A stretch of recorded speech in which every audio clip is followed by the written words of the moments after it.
Good morning. Ted Leginski here, Motor City Spindle. Hey, we're talking block spindles, and we're talking about business. We're talking about success.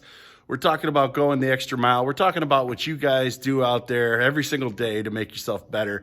And that's what I wanted to talk to you about. Here at Motor City, what I got behind me are some block spindles. And I just want to tell you a little bit about who we are, what we do, and I think what makes us different and what can make you different.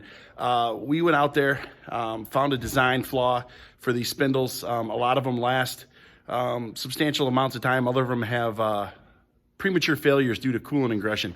So Motor City came up with their own design, an Everlast seal. Helped out with my man over there, Jeff Carter.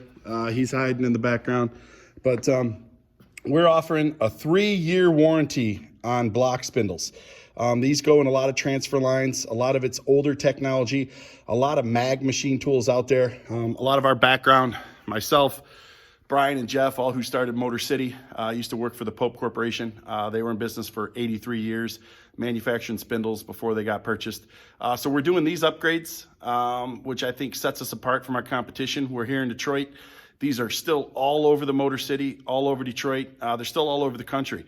So we're offering a 3-year warranty. And if anybody's running this equipment and you want to work with some good Detroit boys here in America, we'd love to hear from you. Reach out. Thanks, and stay awesome.